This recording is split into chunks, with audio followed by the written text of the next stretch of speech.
समादरणीय धार्मिक सज्जन वृंद,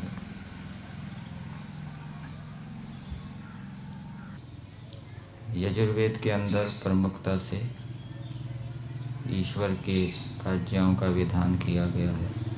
33वां अध्याय हमारा चल रहा है। कल मंत्र संख्या 45 के ऊपर विचार किया गया था और उस मंत्र में मनुष्यों के लिए आदेश दिया गया है, मनुष्यों को क्या करना चाहिए। परमेश्वर ने बताया कि मैंने जो बिजली, सूर्य, प्राण, अग्नि और अनेक पुष्टिकारक भोग जो बनाए हैं और भी जो मेरे उत्तम गुण कर्म स्वभाव हैं, इन सभी पदार्थों को हे मनुष्य तुम जानो। वायु भी मैंने बनाई है, वायु को भी जानो, अर्थात उसके गुण कर्म स्वभावों को जानो और उनको जानकर अपना प्रयोजन सिद्ध करो, अर्थात अपने सुख को बढ़ाओ और दूसरे प्राणियों के प्रयोजन को भी सिद्ध करो, दूसरे प्राणियों को भी सुखी करो। ये वेद मंत्र की आज्ञा है मनुष्यों के लिए। तो जो इस आज्ञा का पालन करेगा तो ईश्वर से उसको प्रभुत मात्रा में दान मिलेगा, ईश्वर उसकी सहायता करेगा।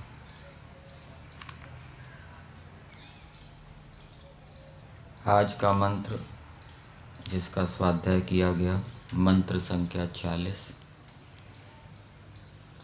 मंत्र है वरुणः प्राविता भुवत मित्रो विश्वाभिः ऊतिभिः करताम नः सुरादसः। मंत्र का देवता दिया है वरुण और इस मंत्र की भूमिका में दिया है कि अध्यापक और उपदेशक कैसे होने चाहिए। तो इसके भावार्थ में देखेंगे कैसे होने चाहिए। देवता वरुण है, वरुण होने चाहिए। वरुण का अर्थ यहाँ पर उदान वायु किया है। प्रातःकालीन मंत्र में बोलते हैं प्रातरग्निं प्रातरिंद्रम हवामहे प्रातर्मित्रा वरुणा, प्राण उदान के समान प्रिय। वहाँ भी वरुण का अर्थ क्या किया है? उदान किया है, उदान वायु। तो उदान वायु के तुल्य उत्तम विद्वान अध्यापक और उपदेशकों को कैसा होना चाहिए? उदान वायु के तुल्य उत्तम होना चाहिए। भावार्थ में देखते हैं, जो अध्यापक और उपदेशक लोग, अध्यापक जो क्रम से शास्त्रों को पढ़ाते हैं, उनकी परीक्षाएं लेते हैं, उपदेशक जो शास्त्रों के अंतर्गत जो विशेष प्रसंग है, प्रकरण है, लोगों को, श्रोताओं को उनका बोध कराने के लिए, विशेष प्रेरणा देने के लिए उनके ऊपर व्याख्या करते हैं। तो वो कैसे हों? जो अध्यापक और उपदेशक लोग प्राणों के तुल्य सब में प्रीति रखने वाले। तो प्राणों के तुल्य बताया है, प्राणों के तुल्य सब में प्रीति रखने वाले। जैसे हमें अपने प्राण प्रिय होते हैं, या दूसरे शब्दों में कहें जैसे हमें अपना जीवन प्रिय होता है, वैसे ही दूसरों में भी प्रीति रखने वाले, सब में प्रीति रखने वाले, सब उनके प्रिय हो। जैसे हमें जीवन प्रिय है वैसे दूसरे प्राणी भी प्रिय हों। जैसे हम अपने जीवन की रक्षा करना चाहते हैं वैसे ही वो दूसरे प्राणियों की भी रक्षा करना चाहें। जैसे हम अपने जीवन को सुखी समृद्ध बनाना चाहते हैं वैसे ही दूसरे प्राणियों को भी वो सुखी समृद्ध बनाने की भावना से युक्त हों और उसके लिए प्रयास भी करने वाले हों। ऐसे अध्यापक और उपदेशक होने चाहिए। और दूसरी बात बताई, उदान के समान शरीर और आत्मा के बल को देने वाले। सत्यार्थ प्रकाश के 9वें समोल्लास में जहाँ पंचकोशों की चर्चा है, उसमें एक प्राणमय कोश है और प्राणमय कोश के अंदर 5 प्राणों का वहाँ वर्णन किया गया है। और वहाँ उदान के विषय में बताया गया है कि उदान प्राण से कंठस्थ अन्न पान आदि खींचा जाता है और जिससे बल पराक्रम होता है। तो ये उदान प्राण आपको वक्ष स्थल में स्थित मिलेगा, यहाँ पर कंठ से लेकर हृदय के बीच में उदान प्राण समझना चाहिए। और इसका उपयोग करके शरीर के बल को भी बढ़ाया जाता है। जैसे हम दंड लगाते हैं तो दंड लगाते समय क्या है, हमारा छाती के ऊपर बल पड़ता है, नीचे जाते हैं, ऊपर उठते हैं।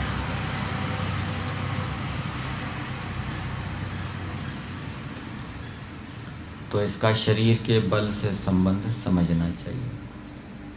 और ये आत्मा के बल को भी देने वाला है। आत्मा का बल मतलब विद्या का बल। विद्या का बल उदान किस प्रकार से देता है ये विचारणीय है। तो वे ही सबके रक्षक, तो जो उदान के समान शरीर और आत्मा के बल को देने वाले। तो अध्यापक और उपदेशक कैसे होने चाहिए? वो अपने अध्येताओं को, अपने श्रोताओं को शरीर के बल को देने वाले हों। शारीरिक बल कैसे प्राप्त होता है, कैसी दिनचर्या होना चाहिए, कैसा व्यायाम करना चाहिए, खान पान कैसा होना चाहिए, और शारीरिक बल कैसे नष्ट होता है, ये वो अपने अध्येताओं को, श्रोताओं को बताए, जिससे कि वो अपने शरीर के बल को नष्ट ना करें, शरीर के बल को बढ़ाएं। इसी प्रकार से आत्मा के बल को, आत्मा का बल का मतलब है विद्या, विद्या को देने वाले हों।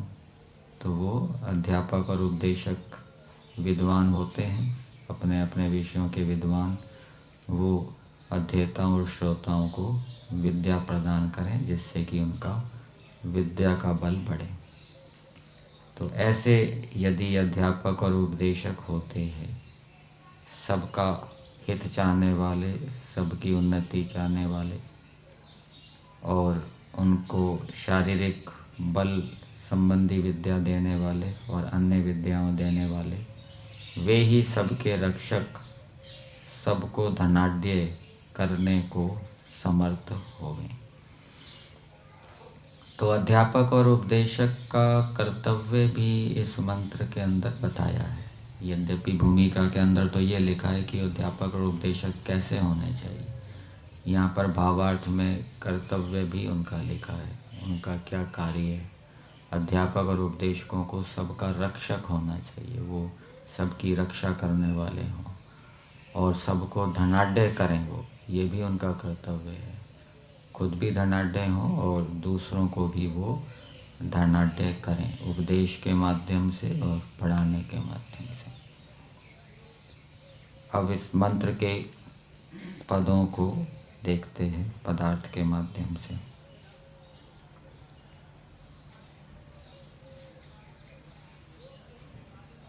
मंत्र के अंदर कोई संबोधन नहीं है, इसलिए अलग से संबोधन किया है। हे अध्यापक और उपदेशक लोगों, ये संबोधन किया है। अन्वय के अंदर द्विवचन दिया है, हे अध्यापक उपदेशकौ विद्वांसौ, वहाँ विद्वान भी दिया है, हे अध्यापक और उपदेशक विद्वानों। ऐसा इस प्रकार से उनको संबोधित करते कहा जा रहा है कि जैसे वरुणः उदान वायु के तुल्य उत्तम विद्वान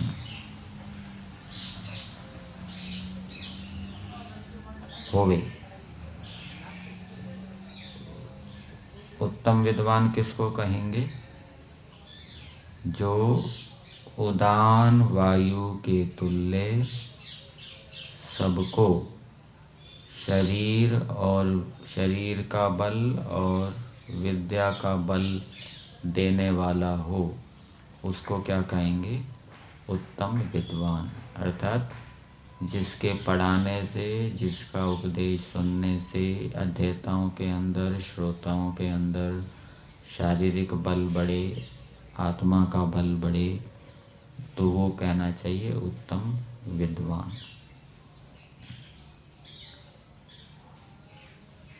फिर आगे दिया और मित्र का अर्थ किया है प्राण के तुल्य प्रिय मित्र।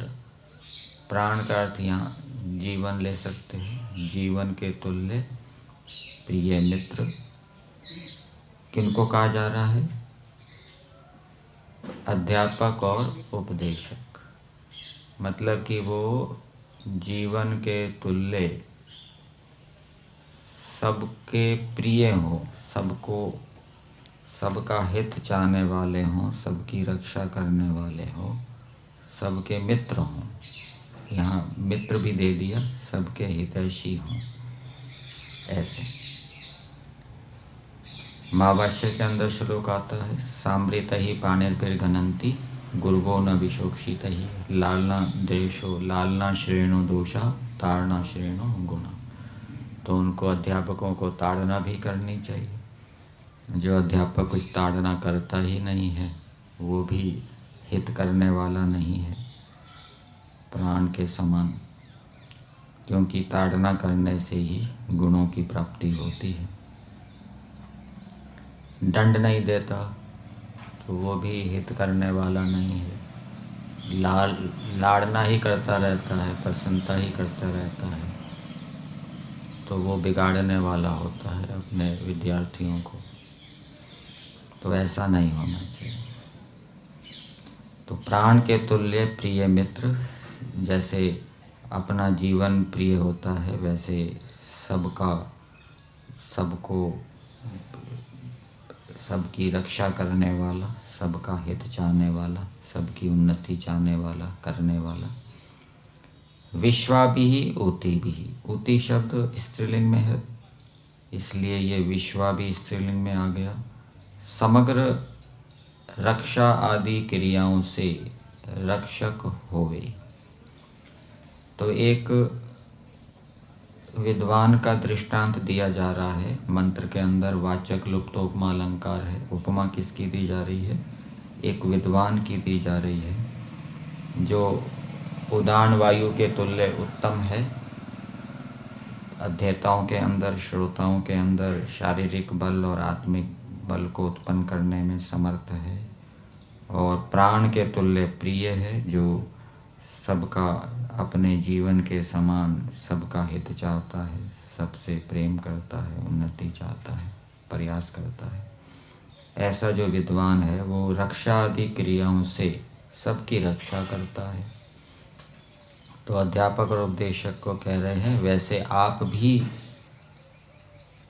ऐसे उदान वायु के तुल्य उत्तम विद्वान बनिए, और अपने जीवन जैसे आपको प्रिय है वैसे दूसरों का जीवन भी आपको प्रिय हो, उनकी उन्नति के लिए भी आप प्रयास करने वाले होवें, अध्यापक और उपदेशक लोगों।